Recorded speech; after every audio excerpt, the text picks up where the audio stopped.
going through, please feel free to stop me.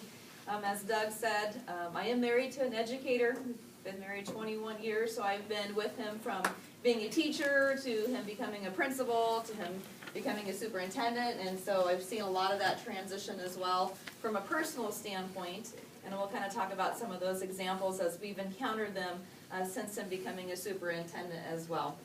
So first what I wanted to do is just give you a little bit of background about me so you kind of know where my experience has come from. Oops.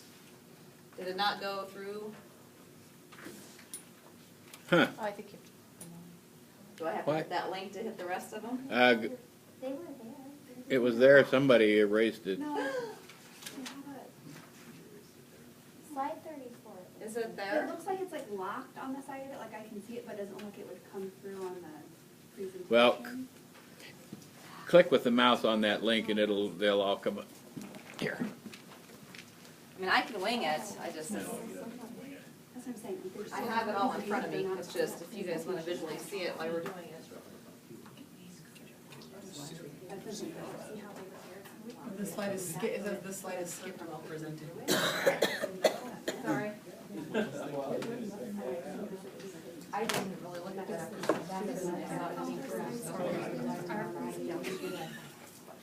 Why he is doing that, I don't necessarily Here, need hold this on. slide. If you just give me a second, and then you can refresh. Go ahead, sorry. I was just going to say, to give you a little bit of information about myself, I have my bachelor's degree from Doane, Crete in business administration. And at that time, they did not have a human resources emphasis. I had to do a self-designed portion of that in order to get that, I guess, on my resume. At this point, I think they've changed their curriculum, and so you can actually get just an HR degree. With that, then, before I graduated from college, I actually got a job there locally at the Nestle Friskies Pet Care plant. I did change over to Nestle as an HR assistant, which I'll talk about in a minute. But through them, they had tuition reimbursement, so I thought, hey, why not? I'll go back, get my master's degree. And my master's degree is also through Joan Lincoln, the Master's of Arts in Management program. And I decided to stop there. I thought 2 degrees from Doane was enough for me, even though Chad is working on his 5th. From there, I also have a certification from the Professional and Human Resources Certificate from the HRCI Institute, and then also the Society for Human Resource Management. I have that certification as well. Are they needed in my job today? Probably not. If I ever probably wanted to come work in Lincoln or Omaha, it probably would be really helpful to have something like that. Is it working? We're getting there.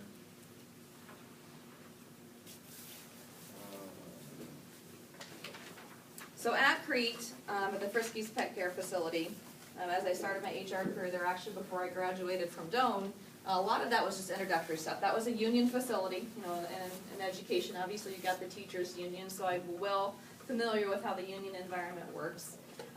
Along with that,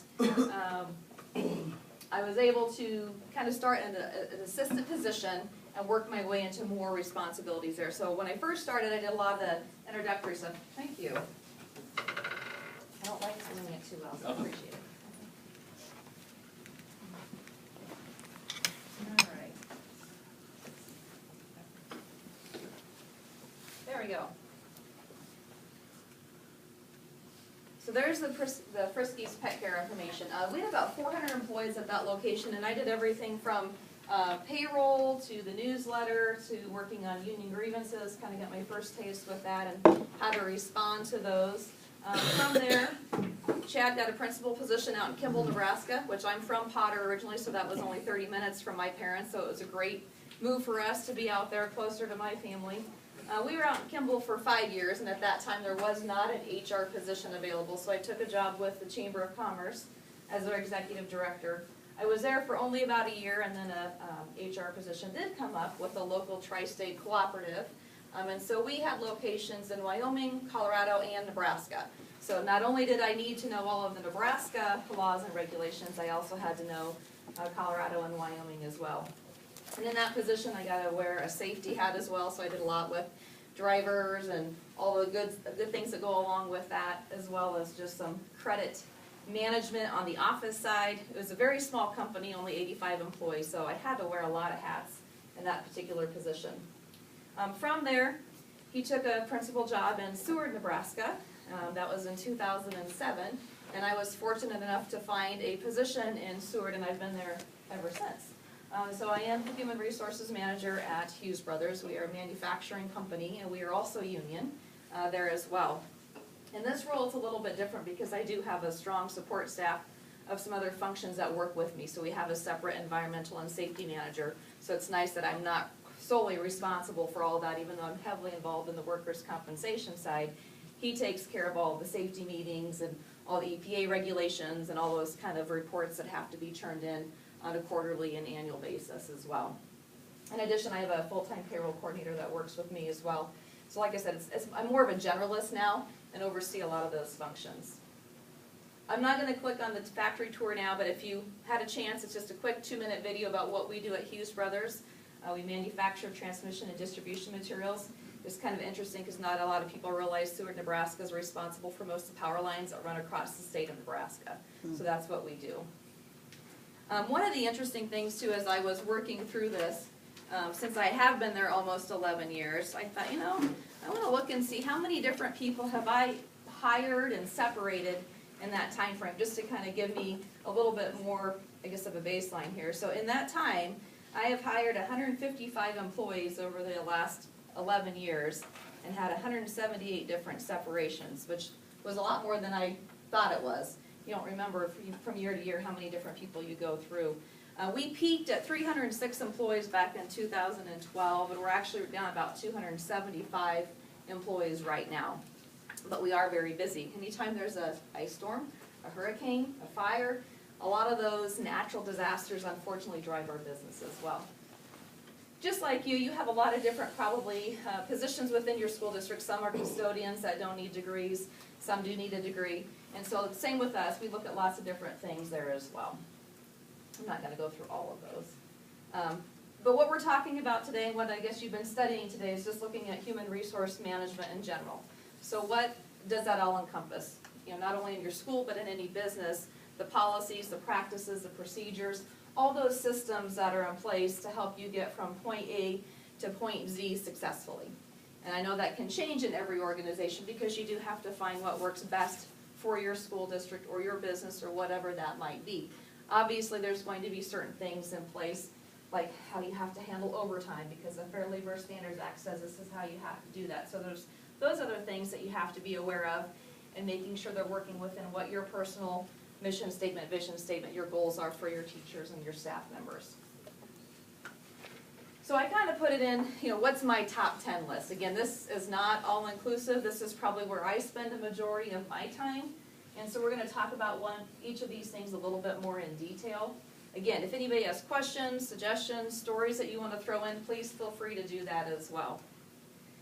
So from an employment and recruiting standpoint, and I put this as number one, just because, first of all, employees are our greatest assets. If we do not have the right people in the right places, as some of you probably have read that story, the bus is going to go to the wrong place, right? So that's one of the things that I think that is important to spend a lot of time on is how do you recruit and fill those openings that you have.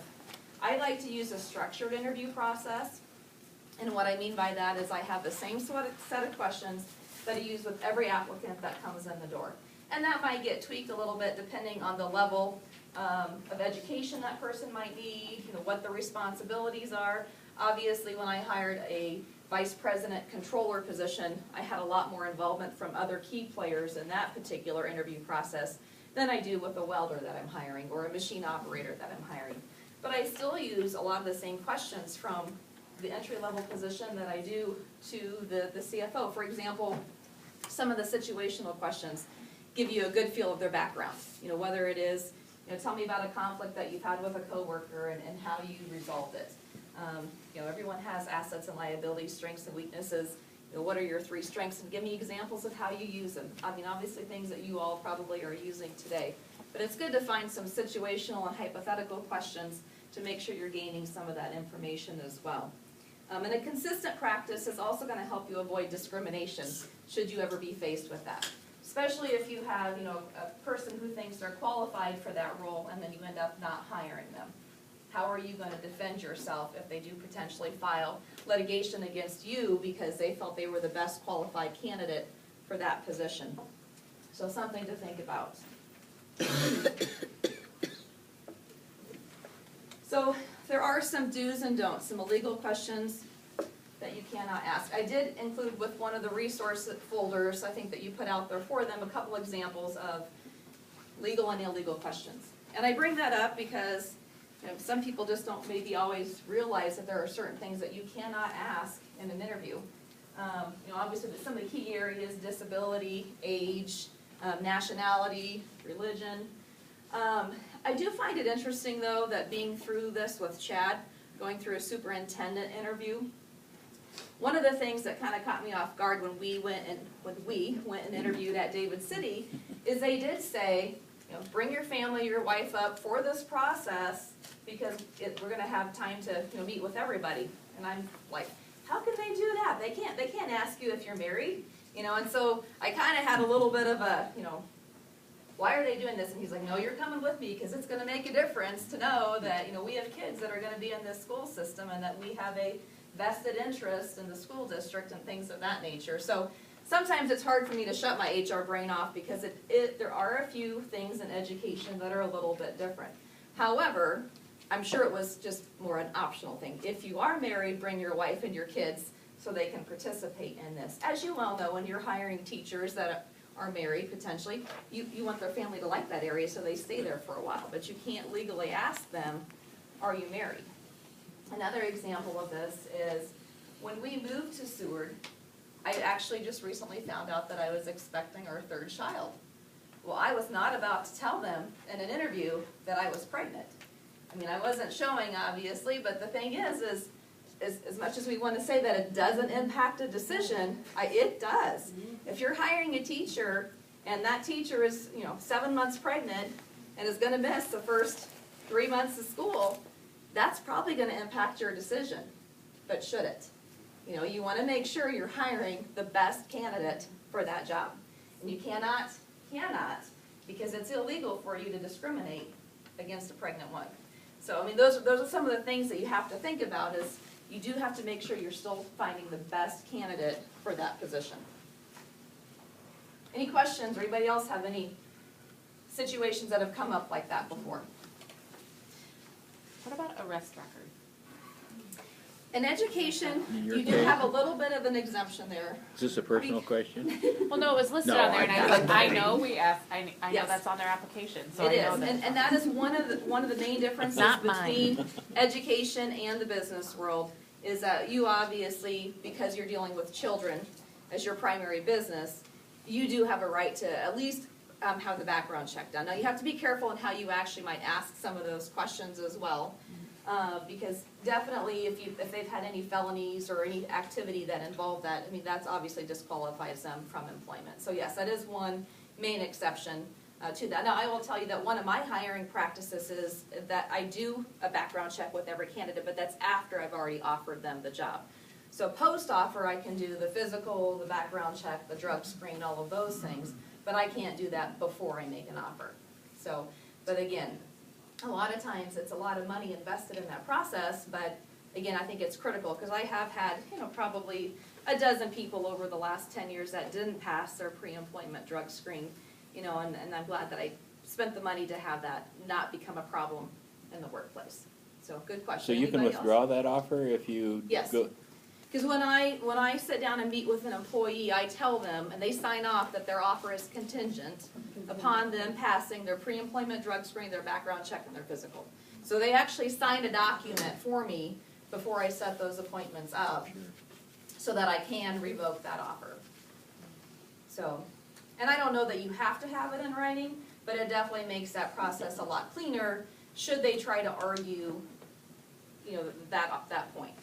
You know, and there's been a few people that didn't pass the drug test that are like, well, can I apply again next year? Well, you can apply, but I'm probably not gonna, you know, hire The you. same drug You didn't test, pass it yeah. the first time, you know. So it does raise a challenge for that.